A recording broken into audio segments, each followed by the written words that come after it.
já começou. Então, beleza. Então, vamos pegar o primeiro aqui. Vou pegar o roteiro, vou usar o roteiro e vou pegar o primeiro exemplo para a gente fazer isso aí.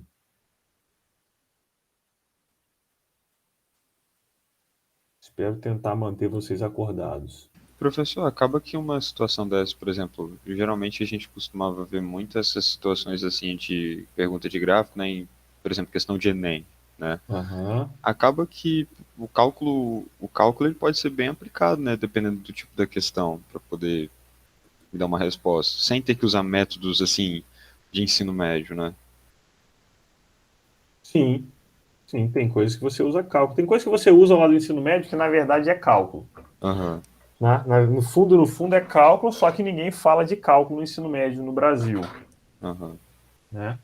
Os americanos veem de uma forma muito superficial, pífia, chega a ser ridículo, não precisava nem falar do jeito que eles estudam. Aham. E os russos veem de uma forma assustadora. O que os russos veem de cálculo no ensino médio é mais difícil do que vocês veem de cálculo aqui comigo. Caramba, ensino médio ainda. Você pegar um livro russo de matemática é barra pesada. Tá? Não é fácil, não. E os chineses? Bom também. Bom também. Você tem uma coisa curiosa sobre a matemática. A matemática americana é ridícula, beirando a medíocre. Né?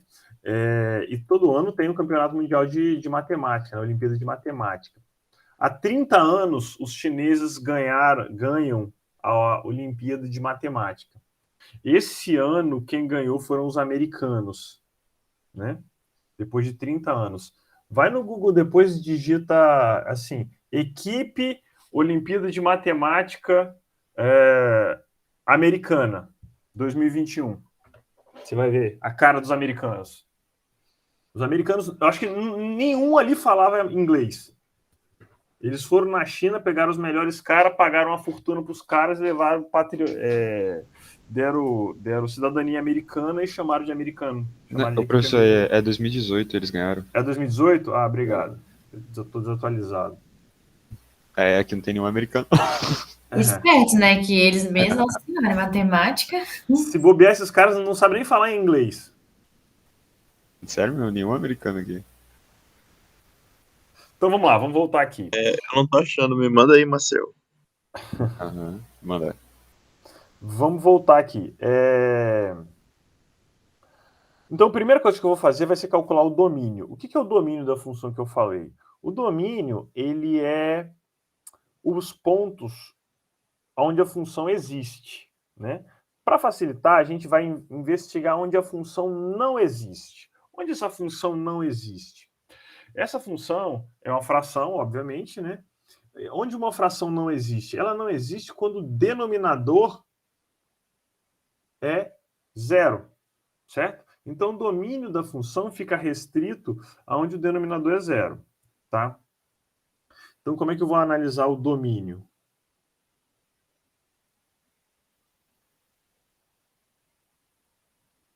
Nesse caso, eu tenho que x ao quadrado menos 1 tem que ser diferente de zero, certo? Resolvendo isso aqui, muito trivial, eu trato diferente exatamente como eu trato o igual, tá? X tem que ser diferente de mais ou menos 1. A raiz quadrada de 1 é 1, né? Então, tudo bem ou não? Então, qual é o domínio dessa função? O domínio dessa função é todos os números reais menos o ponto 1 e o ponto menos 1. Vamos descer aqui um pouquinho. No quadro é mais fácil que eu consigo mais espaço para escrever. Mas, enfim, vou fazer aqui o que dá. Vou colocar aqui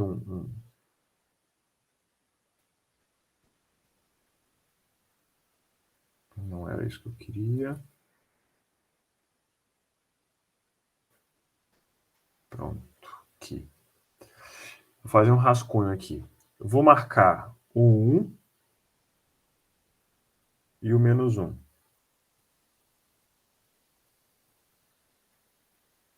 Certo? Vou traçar aqui uma reta vertical em cima do 1 e do menos 1.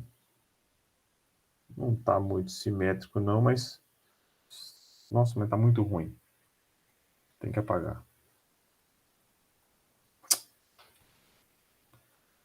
Senão fica até difícil de entender. Professor, não sei se vai te ajudar, mas o Windows ele tem um aplicativo de quadro mesmo. E você cola a Conheço, imagem. eu já usei já, que é o Whiteboard. É isso mesmo. Eu achei melhor esse aqui. Esse aqui é do Windows também, né? O OneNote, né? O OneNote é da Microsoft também. Uhum. Eu usei, aí a licença expirou, que veio junto com o... É que eu tô olhando de lado que tá ruim, mas dá para entender. A minha licença expirou e eu não quis usar essas licenças públicas, digamos assim. Entendi.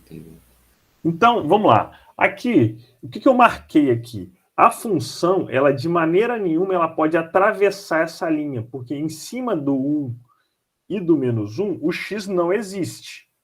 Tá? Então, eu não sei como essa função vai se comportar ainda, mas em cima dessa linha ela não vai existir. Tá? Não posso atravessar. Isso é a ideia de domínio. Tudo bem? Depois disso, eu vou calcular a interseção com os eixos. Letra B. O que vai ser as intersecções com os eixos? Eu vou ter que calcular x igual a 0 e y igual a 0. Certo? Se o x for 0, eu vou ter y igual, só para a gente recordar a função, 2x, né? Então, tenho 2 vezes 0 ao quadrado sobre 0. Claramente, isso aqui vai ficar igual a 0. Então, a função passa pelo ponto 0, 0. Se o y for 0, eu vou ter o seguinte, 2x ao quadrado, x ao quadrado menos 1, igual a 0. Isso aqui é uma fração. Quando que uma fração dá zero? Quando que uma divisão dá zero? Só tem um jeito de uma divisão dar zero. Quando o número... Por que está apagando? Quando o numerador é zero. Isso aqui implica que 2x ao quadrado é igual a zero, obviamente, só tem um jeito x é igual a zero, que é o mesmo ponto, né? Que é esse mesmo ponto aqui. Então, eu só tenho uma interseção com os eixos, que é o ponto 0, 0. Está aqui, ó. Então, a função vai passar pela origem do sistema cartesiano. Tá? Terceira coisa, simetria. Não sei se vocês lembram, para ser bem sincero, acredito que não, tá? Quem lembra, pode. Vocês estudaram função par e ímpar no pré-cálculo do semestre passado? Sim. Sim? Então vocês vão lembrar, né? Letra C, função par e ímpar. Eu tenho, só para recordar, eu tenho o seguinte, se f de menos x for igual a x, a função é par.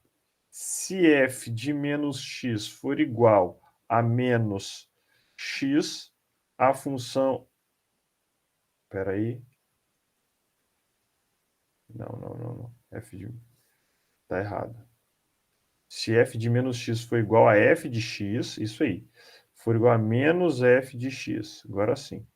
A função é ímpar. E daí? Se a função é par, eu tenho uma simetria com o eixo y, então o eixo y vai funcionar como espelho, tá? E se a função for ímpar, eu tenho uma simetria com a origem. O que é uma simetria com a origem? Uma função tangente, uma função do terceiro grau, por exemplo, tem uma simetria com a origem. Mas tá horrível. Mas, enfim, é isso aqui. Como assim simetria com origem? Se eu traçar uma reta passando pela origem, faz de conta, tá?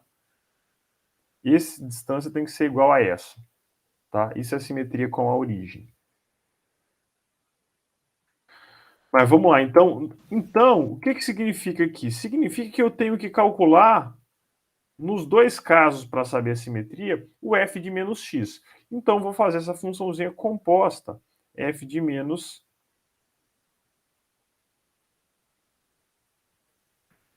x. No f de menos x eu tenho 2 menos x ao quadrado sobre menos x ao quadrado menos 1. Eu vou pegar a função, né, original, e no lugar de x eu vou colocar menos x, né, entre parênteses sempre, e depois eu vejo o que acontece. Vamos lá. Um número ao quadrado, se eu pegar menos x e elevar ao quadrado, isso aqui, obviamente, é igual a x. Menos x ao quadrado e x ao quadrado é a mesma coisa, né? Porque ao quadrado vai ficar sempre positivo. Mesma coisa embaixo. Então, repara que isso aqui é exatamente f de x, logo, essa função é par. Se a função é par, o que significa? Significa que o eixo y funciona igual a um espelho. Tudo que eu calcular para um lado, eu já posso espelhar para o outro lado sem ter que fazer o cálculo. Tá? Essa é a ideia. É só para simplificar um pouco a análise, né? Próximo passo, assíntotas. Professor, rapidinho, nessa Fala. questão então de par ou ímpar, da coisa que eu lembrava é, tipo, se o índice, o índice da função for par, né, então ela vai ter simetria em relação ao eixo X. x, isso. E se for ímpar, vai ser em relação à origem. Não. Você está falando do índice da função polinomial. Por exemplo, se eu tiver uma função, não sei, né, que o maior índice é ímpar, por exemplo, né, eu vou ter a simetria na origem. E se o maior índice for par? Não. Tá errado. Tá totalmente errado. Vou explicar por quê. Vamos lá. Bom você ter falado, que aí é um conceito que passaram errado. Por exemplo, função x ao quadrado, né? Função x ao quadrado. Essa função é par. Uhum. O y funciona com origem. Função x ao quadrado x menos 1 ao quadrado. Marco 1 aqui. Essa função é assim. Faz de conta que isso é uma parábola, tá? Essa função está aqui. Tá? Essa função não é nem par nem ímpar. Ela não tem simetria nenhuma. Tá? Não é só pelo índice que eu estou olhando. Se eu pegar a função x ao cubo, função x ao cubo é uma coisa mais ou menos assim. Tá, lembra um pouco a tangente. Essa é uma função ímpar. Tá? Função seno. O seno de zero vale quanto? Vale zero. Vale zero. Então a função seno começa do zero e oscila assim. Certo? Uhum. Essa é uma função ímpar. Por que é uma função ímpar? Traça uma reta passando pela origem. Qualquer reta, por exemplo, aqui. Essa reta, ela corta a função aqui, tirando a origem em 2 pontos. Se essa distância for igual a essa, significa que ela tem uma simetria com a origem. Então, a função seno é uma função ímpar.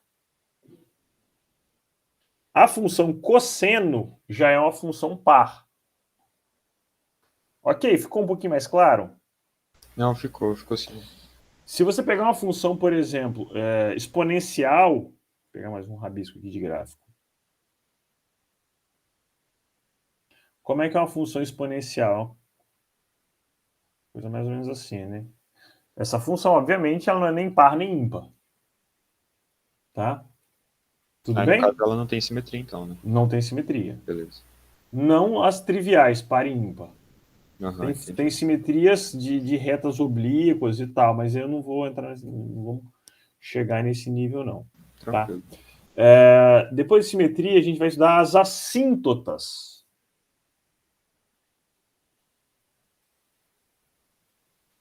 Letra D.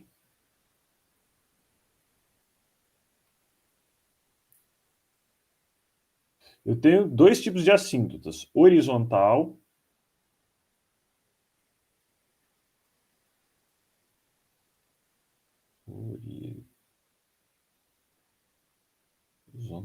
Isso é um L. Horizontal.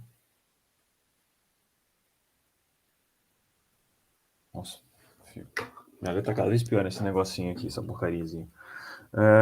Horizontal e vertical. O que é uma assíntota? Vamos lá. Primeiro, definição. O que é uma assíntota? Alguém sabe me dizer? No desenho, o que é uma assíntota horizontal? Professor, acredito que seja, por exemplo, um limite a qual y nunca vai chegar. Ou x. Exatamente isso. Vamos por partes. O que é uma assíntota horizontal? Então, a assíntota horizontal é uma reta horizontal que a função vai se aproximar. Não vou nem falar da palavra limite ainda, tá? A função vai se aproximar dela infinitamente sem nunca tocar. Tudo bem? Pode ser por cima, pode ser por baixo. Se isso acontece nesse ponto C aqui, o que está acontecendo? Quando a função vai lá para o infinito, a função se aproxima infinitamente de C. Isso lembra limite. Então, significa que o limite de f de x, quando x vai para infinito, vai ser igual a um número C. Isso é a definição de assíntota horizontal. Tá? Esse aqui é meu rascunho. Claro que eu posso ter a mesma coisa para o mais infinito ou para o menos infinito. Lembraram ou não? Então, eu vou calcular aqui o limite de f de x quando x vai para infinito. E depois, quando vai para menos infinito.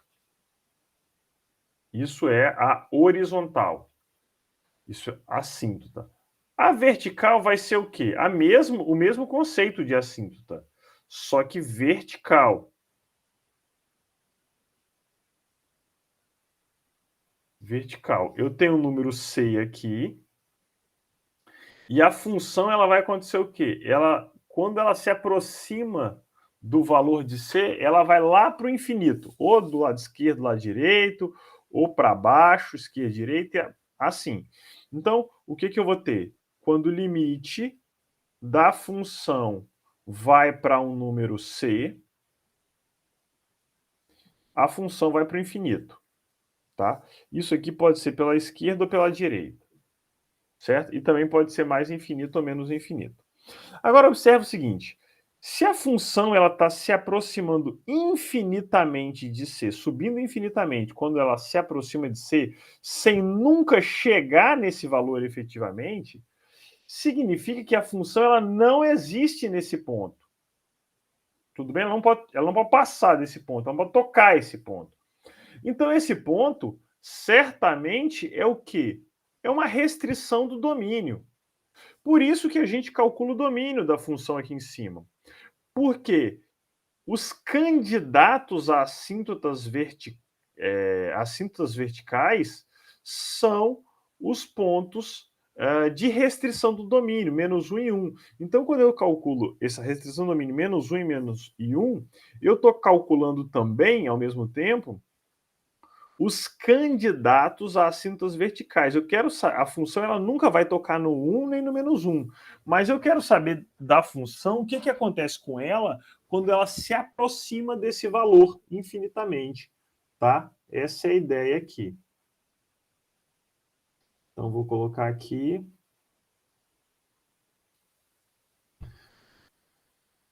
O seguinte, limite de f de x quando x tende a C pela esquerda ou pela direita, isso pode ir para mais infinito ou menos infinito. Essa é a ideia. Tá, esse aqui tem que ser um C, perdão. Esqueci aqui. Tudo bem ou não? Lembraram de assíntotas? Sim, lembro. Então, vamos continuar. Aqui eu já vou copiar a função e vou colocar aqui embaixo, tá?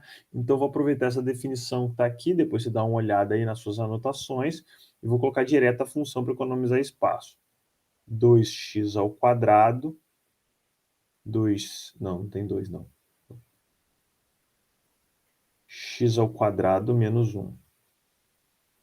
Né? Então vamos resolver esse limite quando ele é infinito. Recentemente a gente aprendeu um negócio de resolver limite infinitos que ajuda muito, que eu tenho algumas condições para usar. Como assim condições para usar? Por exemplo, o que eu faço quando eu pego um limite na mão? Eu substituo direto. Pego o valor e substituo no lugar do x e vejo o que acontece. Se der um número, problema resolvido. Tá? Se eu pegar infinito e colocar aqui, obviamente, eu vou ter o seguinte. Isso aqui vai para infinito. Isso aqui vai para infinito.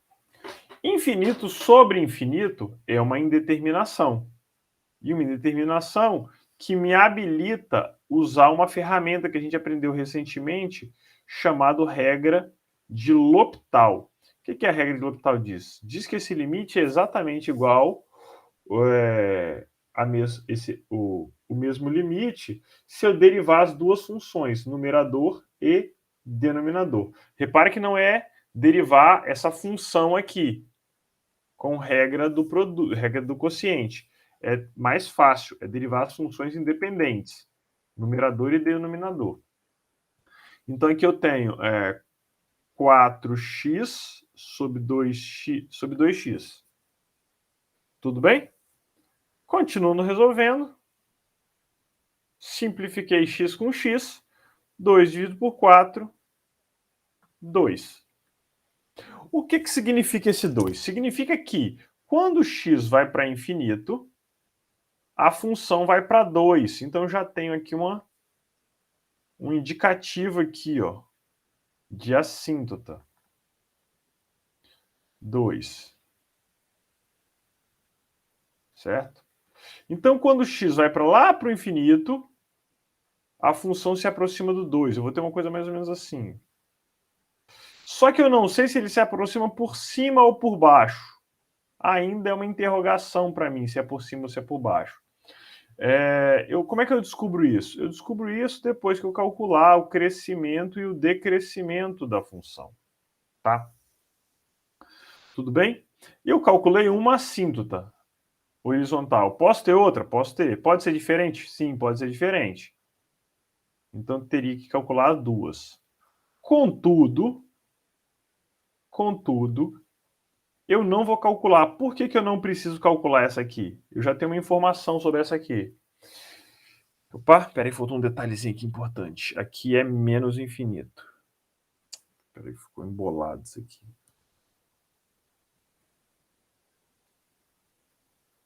Limite x tendendo a menos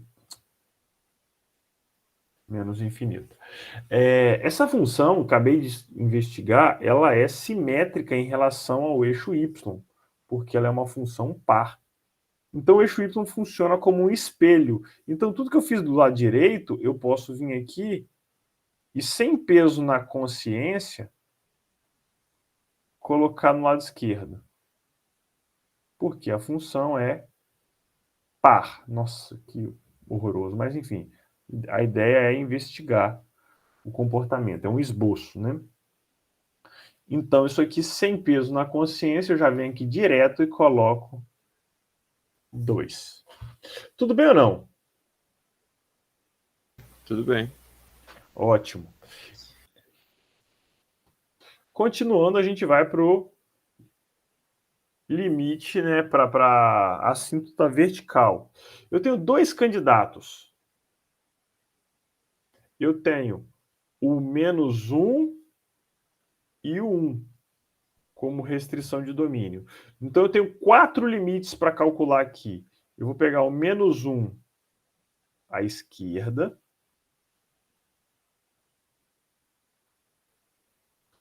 Vou fazer o menos 1 à direita.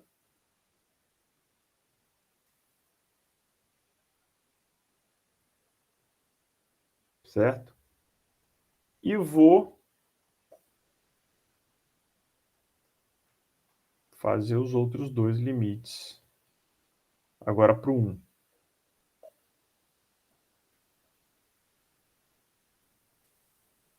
um à direita e um à esquerda.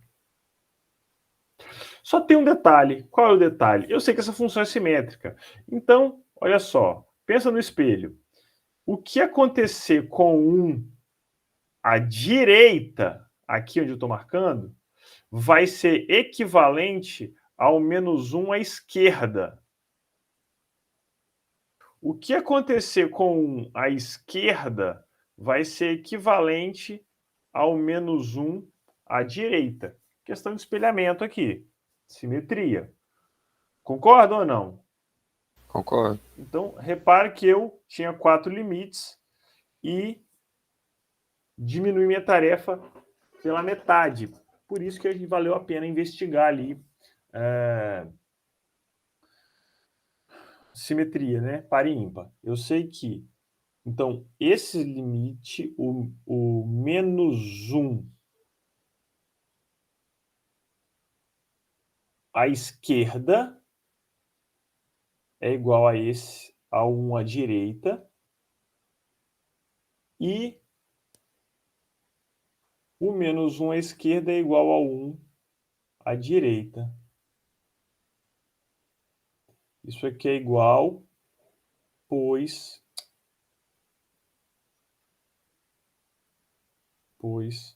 f de x é par. Então, vou calcular só esses dois primeiros, tá? Vou calcular só esses dois primeiros para facilitar a nossa vida. Aqui eu não vou nem copiar a função toda, vou botar f de x só.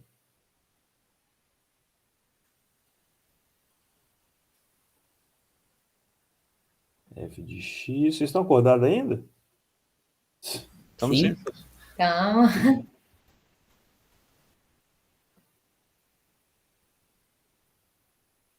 Depois o pai de vocês briga com a gente. No mestrado são os maridos e as esposas que brigam. Faz parte.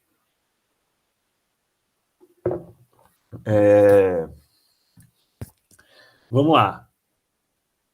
Primeiro limite aqui, então. O cálculo tem um negócio que é o seguinte. Vocês estão aprendendo que matemática não é só fazer conta. Matemática não é definitivamente só fazer conta. A MD está mostrando isso para vocês. Mas o cálculo também pode ser um pouco assim. O nome cálculo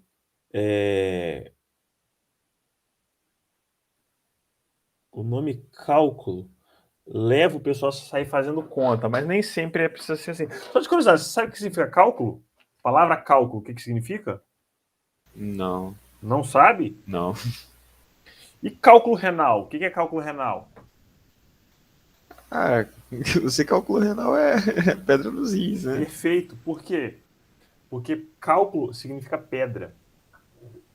E daí? Por que tem a ver cálculo de matemática com pedra? Pedra é o conceito usado para fazer conta. A matemática, o primeiro processo de contagem da humanidade, não existia números, obviamente, não existia escrita, não existia papel, não existia nada. Os pastores que cuidavam do rebanho tinham as ovelhas, né? Para saber quantas ovelhas tinham e gravar aquilo, para saber se perder uma ovelha ou não, pegava um saquinho, para cada ovelha uma pedra. Pronto. Daí surgiu o cálculo, a contagem. É só a curiosidade da história da matemática, né? Então vamos lá. Eu quero saber dessa função o que acontece quando eu me aproximo do menos 1 pela esquerda. O que significa menos 1 pela esquerda? É que você está indo da esquerda para a direita, no caso do. E perfeitamente. Menos 1 pela esquerda, eu estou caminhando nesse sentido aqui, ó, da esquerda para a direita. Fala um número que está aqui. Ah, não sei, menos 1.1, menos 1. Perfeito, menos 1.1. Ah. Mais que suficiente. Espera aí que eu acho que chegou gente aqui na sala.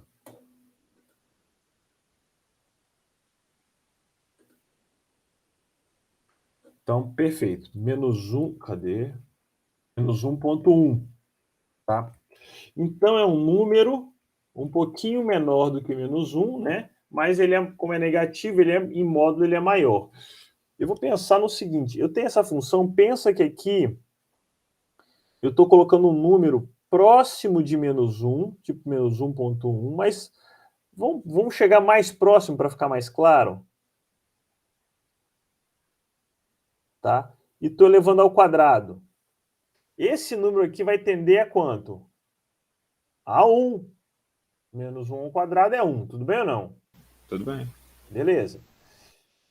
Esse número aqui em cima, então, vai tender a 2. 2. Perfeito. Vai tender a 2. Aqui embaixo, eu vou ter o mesmo processo. Só que eu vou ter um número desse tipo assim, ó. 1 ao quadrado menos 1. Esse número que está aqui em cima, ao quadrado, ele vai tender a 1. Só que, na verdade, ele é um pouquinho maior do que 1. Por quê? O negativo, quando ele leva ao quadrado, ele é positivo.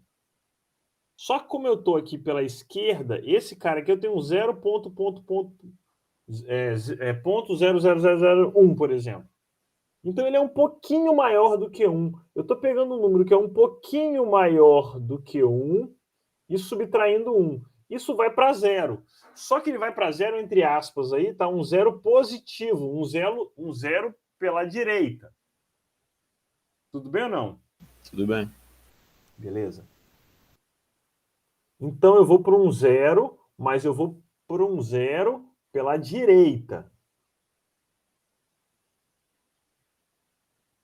Certo? Agora, vamos analisar isso aqui. Eu estou dividindo 2 por um número infinitamente pequeno. O resultado tende a ser o quê? Um número extremamente gigante. Infinitamente grande. Infinitamente quanto? Infinitamente infinito. Não, infinito não é número, mas simbolizado assim. Esse resultado, então, vai para infinito. Só que aqui tem um detalhe. Como o zero aqui é positivo, esse infinito aqui também é positivo. Certo? Então, quando eu me aproximo do menos 1 pela esquerda, a função vai para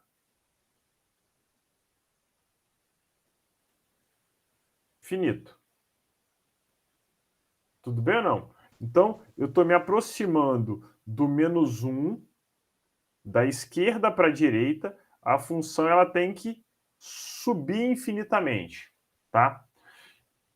Usando a simetria, eu sei que o mesmo ocorre desse lado de cá, do lado direito do 1. Certo? Aparentemente, eu já resolvo o problema das simetrias horizontais. Desculpa, deu um lag aqui. Das simetrias horizontais.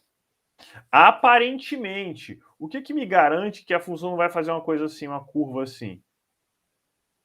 Eu teria que calcular a derivada para fazer isso, então não sei ainda, tá? Parece que emenda.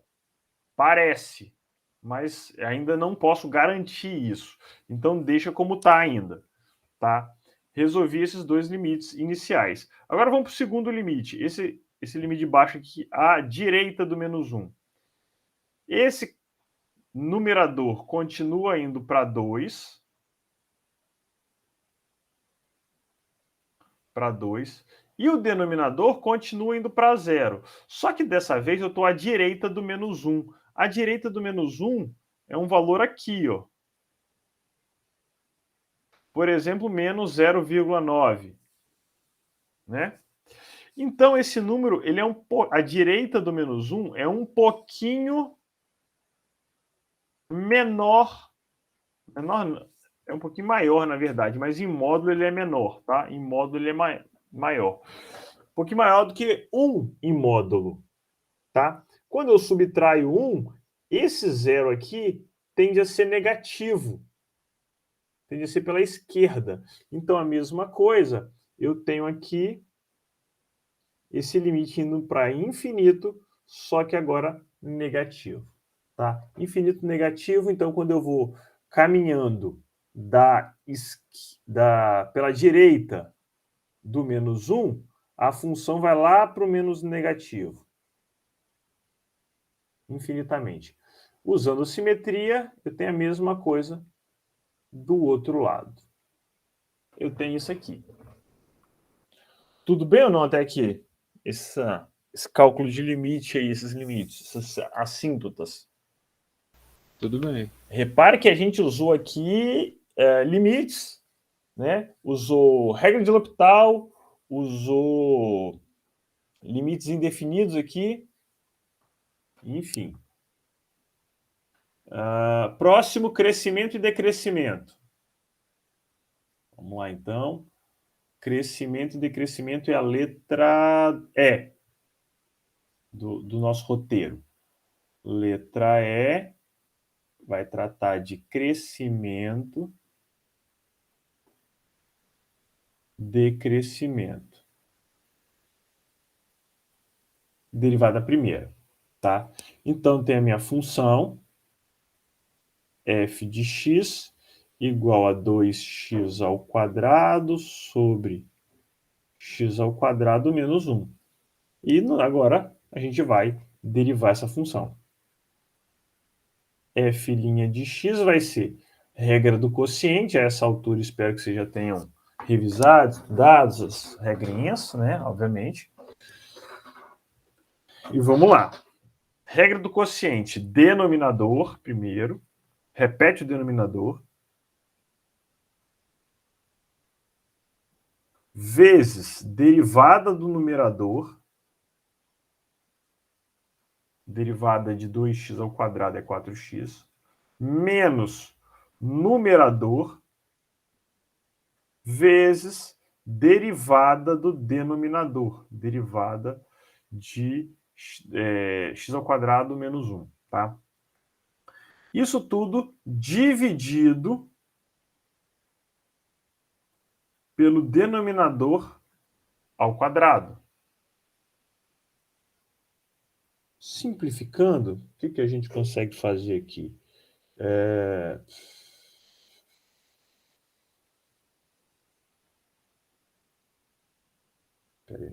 De baixo, derivado de cima, menos o de cima, derivado de baixo, tá certo.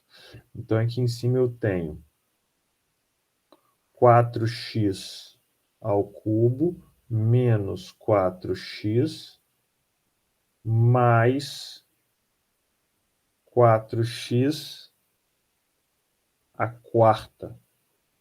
Ué, é mais mesmo? Não é menos não? Menos, perdão. Ah, tá.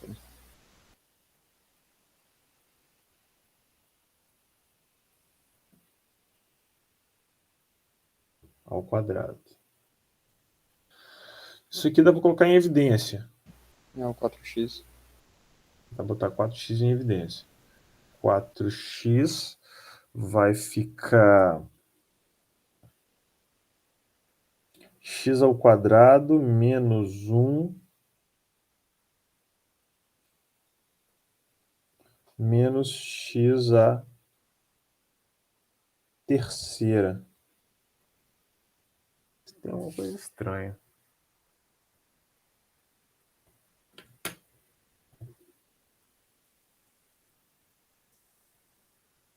Pelo que eu lembrava, isso aqui ficava mais fácil que isso.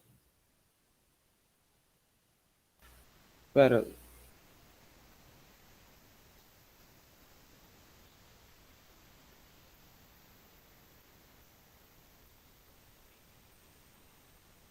Ah, professor, é porque é 2x vezes 2x ao quadrado, né? Ali, quando você derivou o denominador, você colocou 2x ao quadrado, mas você tira da potência, né? Fica 2x. Ah, tá. É verdade. Eu comi mosca aqui, né? Perfeito. Obrigado. Vi que tinha uma coisa errada. É que é o cubo. Agora sim fez sentido. Agora sim. Simplifiquei.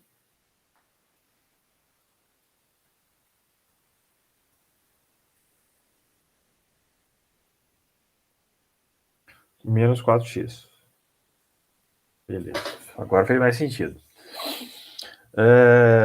Então, o que eu preciso fazer com essa derivada? Daí, calculei a derivada. Eu preciso fazer agora o estudo do sinal da derivada. Estudo do sinal da derivada, tá? Vamos lá, então, fazer estudo do sinal de uma função que é uma fração. O estudo do sinal é feito da seguinte maneira. Eu vou fazer o estudo do sinal do denominador separadamente, estudo o sinal do numerador separadamente e faço aquela tabelinha do produto de sinais, mais com menos, menos com mais, por região, tá? Vou fazer mesmo não precisando, para a gente tentar entender. Eu vou chamar essa primeira parte aqui de parte 1 e essa segunda parte aqui de parte 2. Então, parte 1. O que é feito para fazer estudo do sinal? Eu pego a função igual a zero. Para quê? Para poder achar as raízes. Eu quero saber onde a função é positiva, onde a função é negativa. Essa funçãozinha aqui, obviamente, ela é uma reta, né? Uma reta decrescente, coeficiente angular negativo, né? Decrescente, com raiz no zero. Então, acima do eixo x a função é positiva, abaixo ela é negativa. Tudo bem? A segunda função, eu tenho que x ao quadrado menos 1 ao quadrado. Eu quero saber quando que essa função aqui ela é positiva e quando ela é negativa. Igual eu fiz na primeira. É possível essa função ser negativa? Obviamente não, né? Porque eu tenho elevado ao quadrado. Isso aqui não tem como dar negativo. O número ao quadrado dá sempre positivo. Então, isso aqui é positivo sempre. O que eu teria que fazer agora? Eu teria que fazer o seguinte, eu teria que fazer aquela tabelinha, né, de sinais. Vou fazer mesmo não tendo sentido.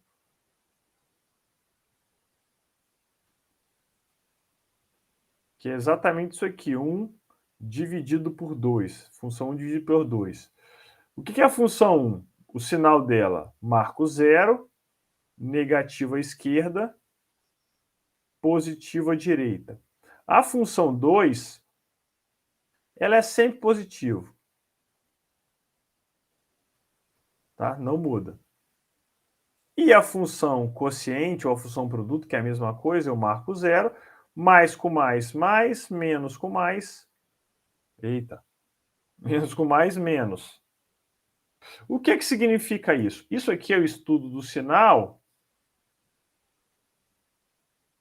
da derivada.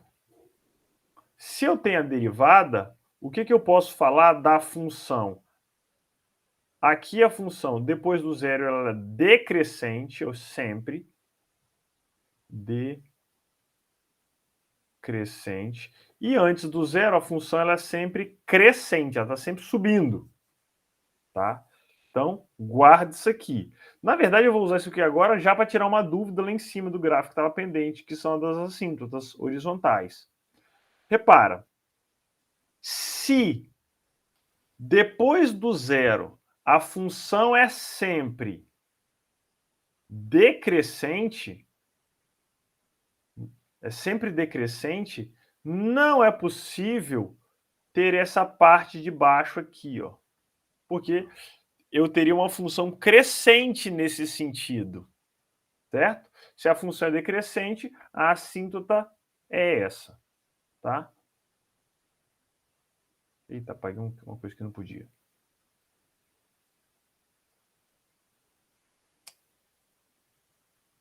Assíntota.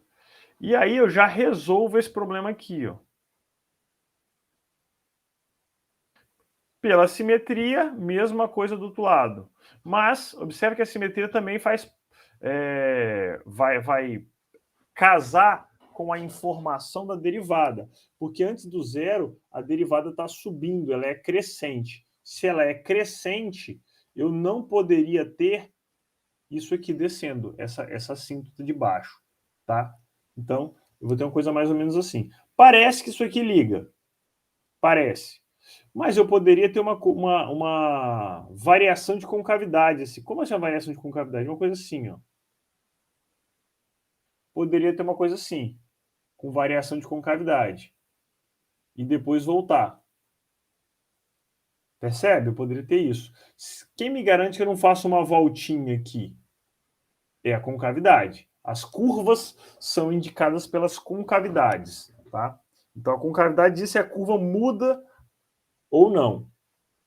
Sei que ela é crescente e decrescente, mas eu posso ter variação de concavidade. Então vamos analisar aqui o próximo passo. Ah, não, faltou máximos e mínimo. O que é máximo e mínimo? F, máximos e mínimos locais. Desenhar. F. Vou usar esse F não, porque esse F é para função. F. Máximo. É só para indicar, porque já está calculado. O que é um máximo local? Aqui eu tenho um máximo local.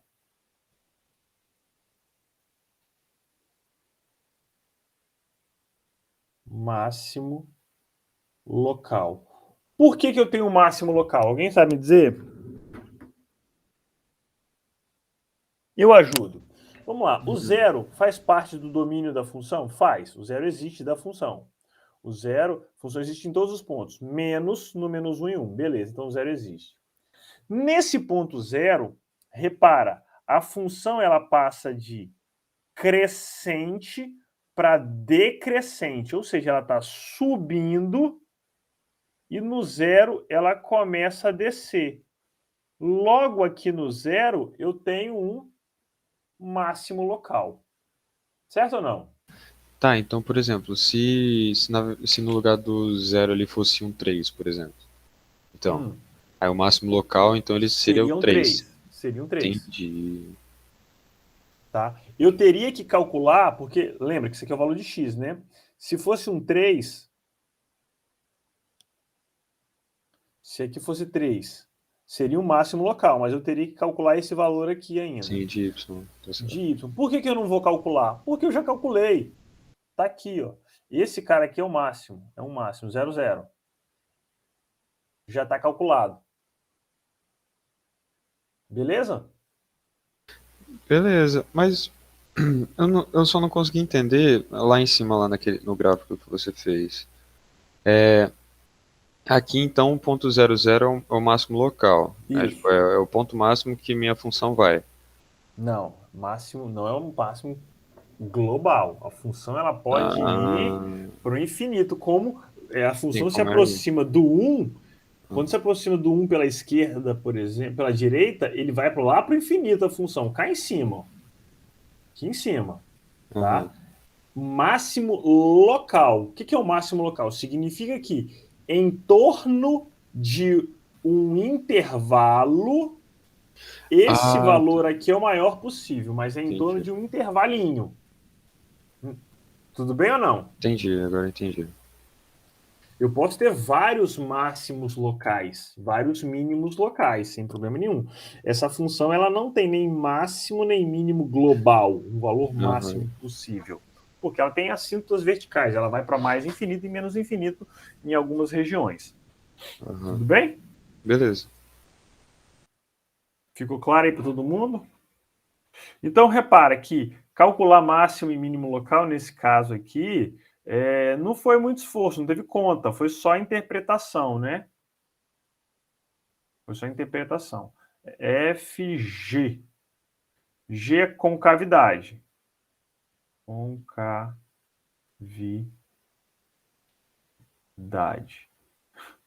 Estou lembrando aqui como que eu já vi a palavra escrito concavidade escrito separado. Tipo, com palavra cavidade. Aí dói, hein? Nossa, ensino médio isso é a coisa mais normal do mundo, mas mas é porque é uma palavra nova também, não é traumático, não. E concavidade, a gente estuda lá no ensino médio, usa a palavra sem nem saber a definição efetiva, né? Porque depende de derivadas, então, enfim. Pior que é verdade. Essas coisas de matemática que a gente vê lá no ensino médio, só as pontas. Na verdade, o ensino médio todo é assim, né? Física, então. Física depende muito de cálculo, você não vê cálculo no ensino médio. Biologia, química, você vê a ponta do iceberg só. Sim. Depois que eu descobri que dá para descobrir velocidade e aceleração com derivada, nunca mais uso fórmula. É, isso aí. Sério mesmo. Inclusive, tem professor mesmo de ensino médio, tinha um professor de matemática que falava, gente, eu vou ensinar isso aqui sem derivada, mas vocês têm que aprender derivada. Ele achava absurdo não ter derivada no ensino médio. Uhum. Enfim, vamos lá. Concavidade. Concavidade é derivada segunda. Eu tenho a derivada primeira calculada.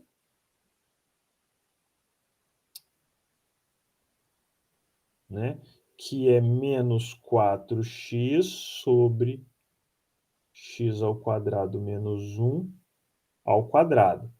A derivada segunda aqui vai dar um trabalhinho natural, porque eu tenho uma regra do quociente e uma regra da cadeia para usar aqui no denominador. Mas vamos lá. Então, com calma. Regra do quociente. Repete o denominador, repete o de baixo. Vezes a derivada do de cima. Menos 4x derivando da menos 4. Menos numerador repete, vezes a derivada do de baixo. A derivada do denominador aqui tem uma regra da cadeia, que a gente tem que cuidar dela com mais atenção. Como é que vai ser a derivada aqui? A potência 2 vem para frente, então tenho 2x ao quadrado menos 1, né? Derivei o de fora como se essa expressãozinha 2x menos 1 fosse uma variável, vezes a derivada do 2x menos 1, desculpa, do x ao quadrado menos 1, que é 2x. Então, calculei aí, regrinha da cadeia.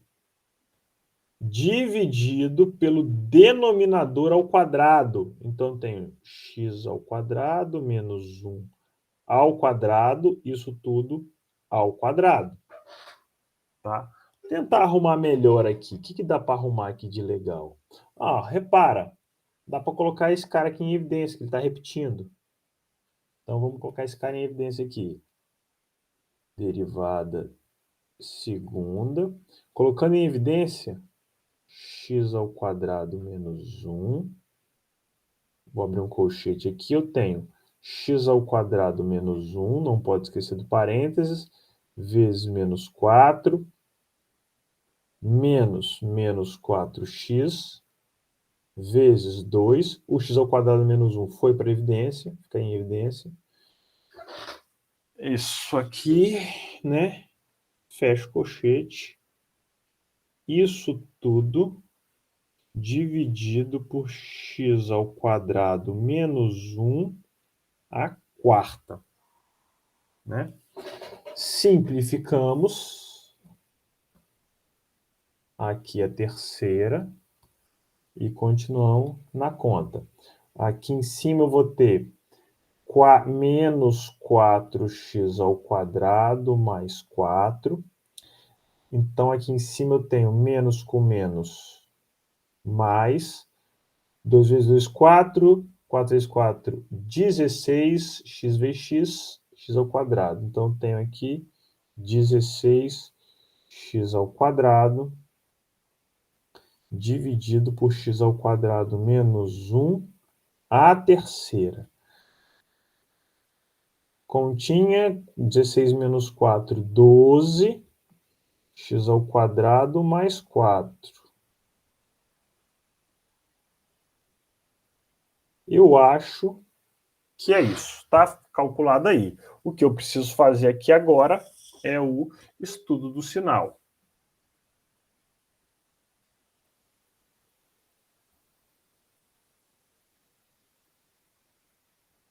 Estudo do sinal. Tá? E aí o processo é o mesmo. Eu vou pegar isso aqui, vou chamar de 1, vou pegar isso aqui e vou chamar de 2. Então, vamos fazer com calma aqui esse estudo sinal. O 1, eu tenho que fazer o estudo do sinal do 12x ao quadrado mais 4. Como é que eu posso fazer o estudo do sinal de uma função de segundo grau? É encontrar as raízes e fazer o esboço do gráfico. Tá? Em geral é isso. Só que a gente é mais esperto do que isso. Tem algumas situações onde a gente resolve na conversa. Por exemplo, o que você pode me dizer, o que vocês podem me dizer do estudo do sinal dessa função? Olha para essa função, olha para a variável dela. A única variável que eu tenho é o x e ele está ao quadrado. Se ele está ao quadrado, isso aqui ele é obrigatoriamente positivo ou zero. Ele pode ser zero. Negativo nunca. Vocês vão concordar comigo. Só que eu estou pegando esse valor e estou somando 4. Então, não tem como isso dar zero. Nem muito menos dar negativo. Então, isso aqui é positivo sempre. Fiz esse estudo sinal direto, sem fazer conta, sem fazer nada, assim, só na conversa.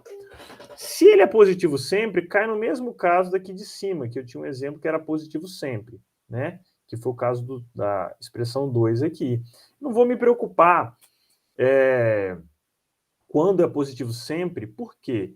Porque ele não, quando é tudo mais, tudo positivo, eu não mudo o sinal da expressão, né? O sinal da expressão que vai se manter é só o da outra expressão, tá? E se fosse negativo sempre? Também é simples. Se fosse negativo sempre, você só inverte os sinais. É isso. Tudo que for sempre aí fica mais fácil de calcular. Vamos concentrar agora na outra, que é a segunda expressão. A segunda expressão é x ao quadrado menos 1 ao cubo. Eu não preciso me preocupar com esse ao cubo. Por que eu não preciso me preocupar? Porque se eu tiver um positivo aqui dentro, repare que eu não quero saber como é que é a função, eu não quero saber crescimento, decrescimento, nada disso. Eu quero ver só sinal. Só sinal. Se aqui dentro for positivo, eu elevo ao cubo, continua positivo. Se aqui dentro for negativo, eu elevo ao cubo, continua negativo. Então, para o estudo do sinal, isso aqui é equivalente a fazer o estudo do sinal só do x ao quadrado menos 1. Repito, só para o estudo do sinal.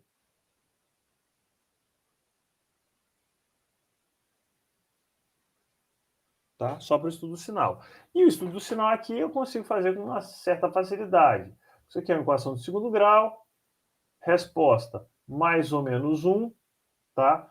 Então eu tenho uma equação de segundo grau, raízes menos 1 e mais 1, e ela é concavidade para cima, né? Concavidade para cima, porque aqui o coeficiente é positivo. Acima do eixo x é positivo, abaixo é negativo. Tá?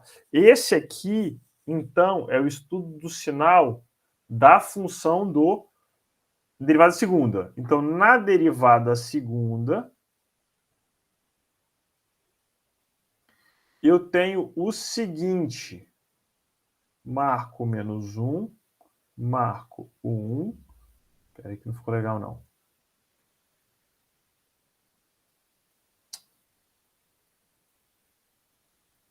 Menos 1 e 1. Antes do menos 1, a função é positiva, depois do 1 a função é positiva, a derivada segunda, claro, e entre menos 1 e 1 a função é negativa. Se acontece isso, significa o seguinte, significa que na função f, eu tenho concavidade para cima, concavidade para baixo, concavidade para cima, aqui é só concavidade.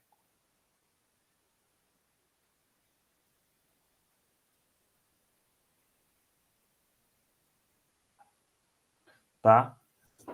Juntando agora essas informações, eu tenho o seguinte.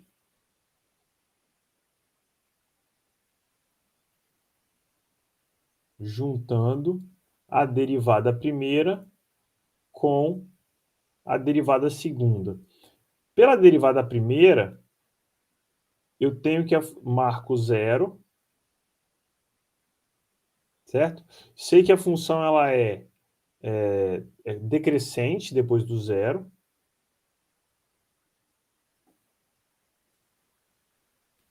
E crescente antes.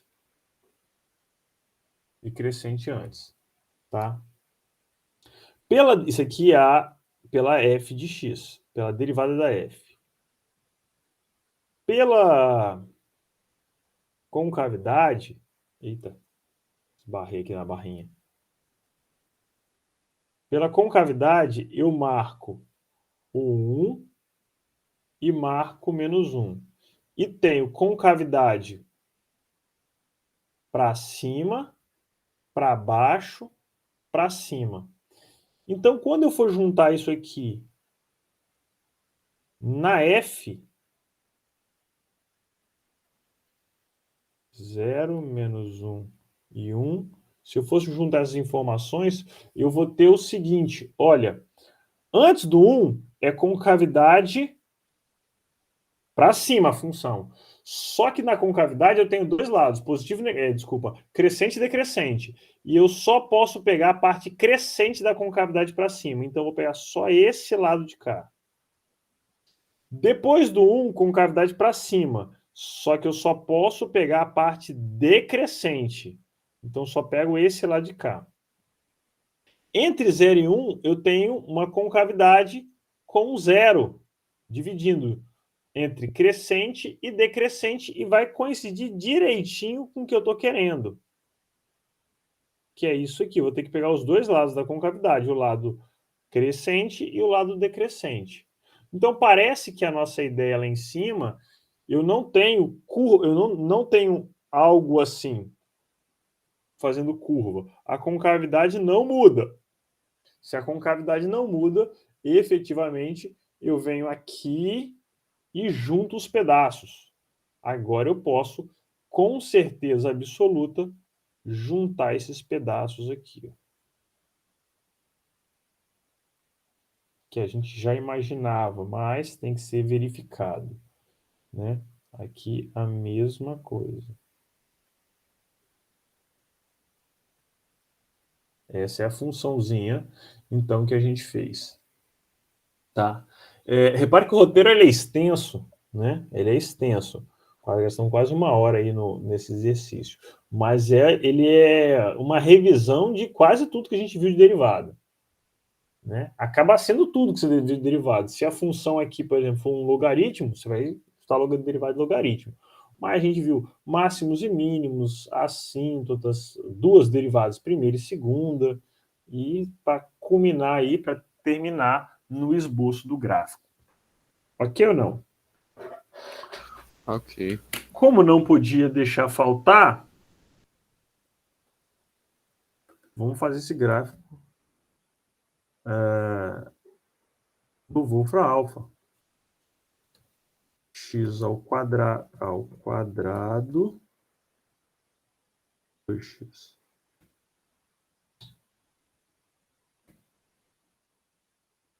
Dividido por x ao quadrado menos 1.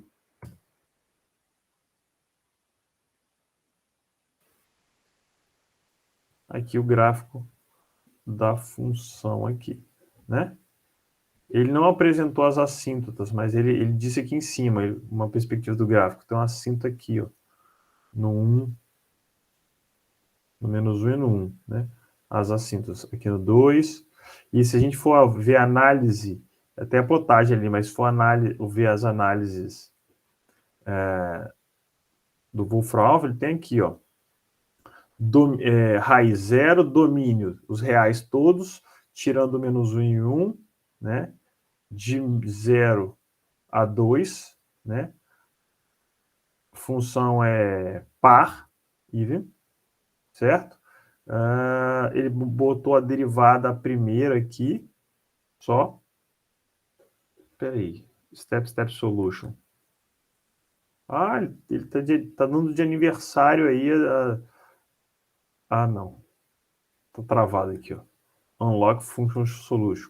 Se você assinar o Wolfram Alpha aí, ele vai mostrar aqui o passo a passo da técnica de derivação. Mas tem aqui, ó, a técnica aqui em cima. Não sei se vocês estão vendo.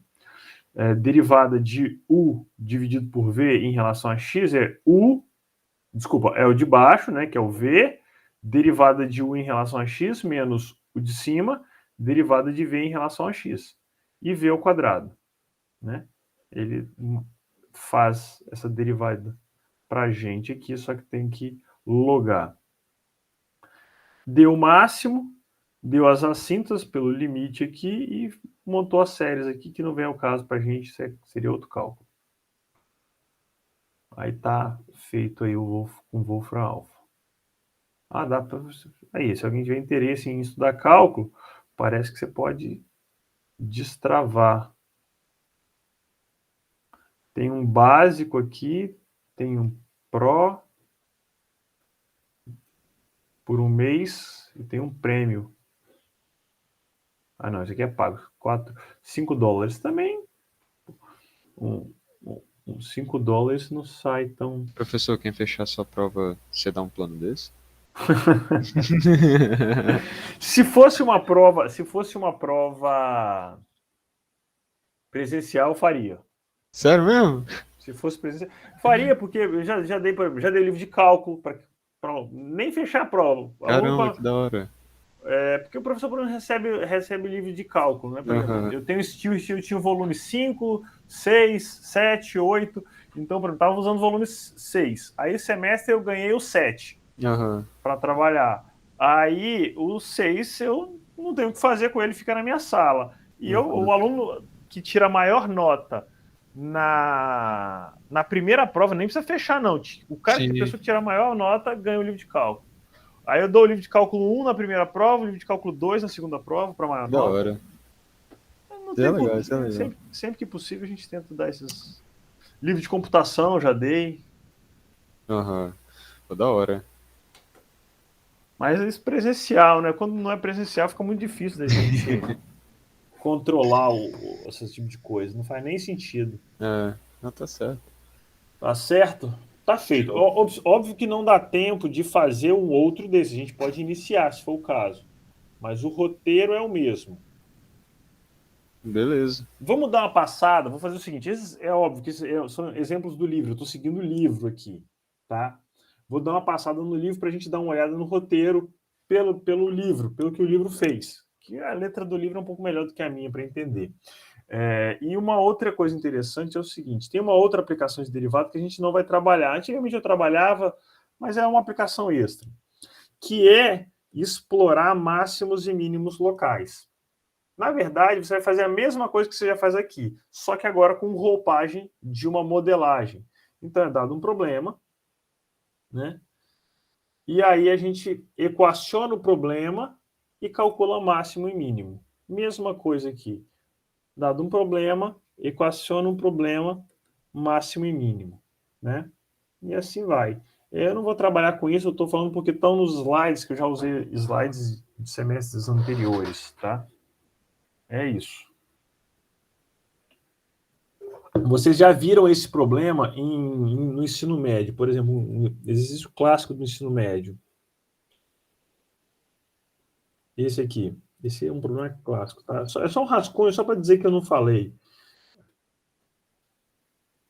Né? Então, no ensino médio, vocês estudaram gráficos, equação do primeiro grau, segundo grau, alguns viram terceiro grau, um pouquinho, seno, cosseno, tangente. Agora a gente abre o leque para qualquer função derivável, né? Que é a nossa ferramenta.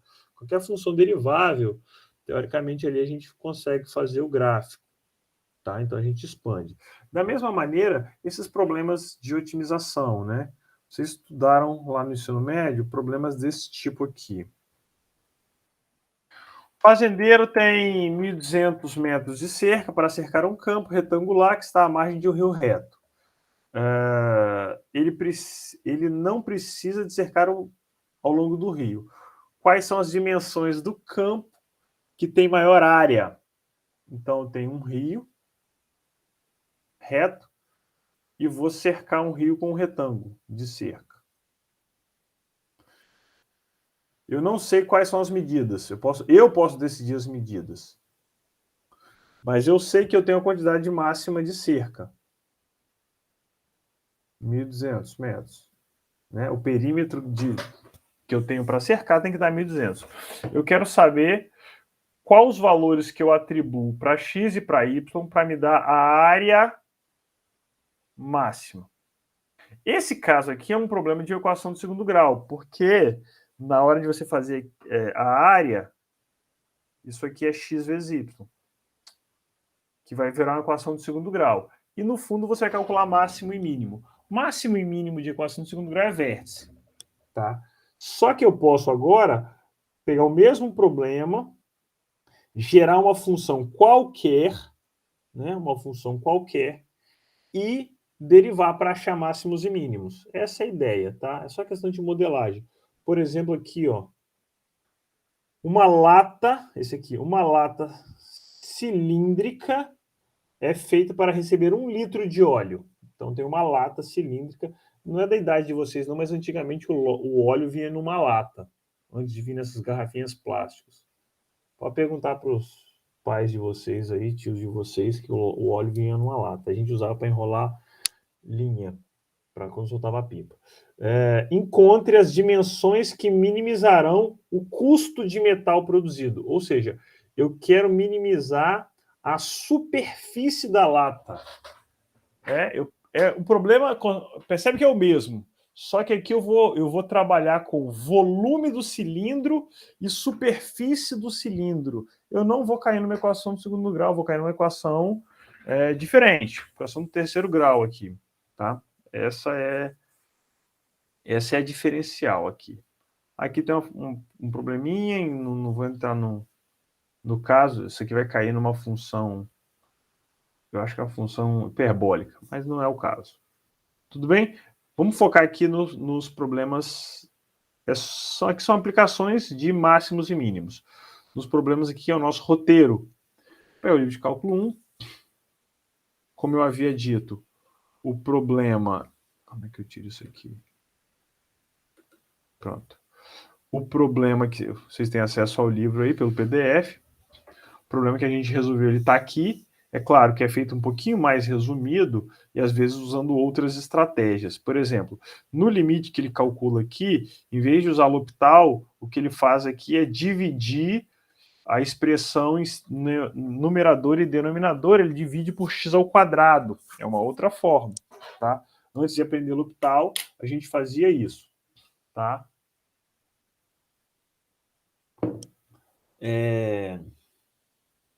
Ele não calcula a simetria.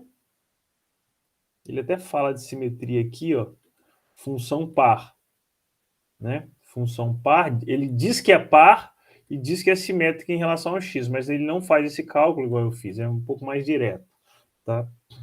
Os limites calculados, também ele só coloca a resposta, não tem aquela discussão que a gente fez.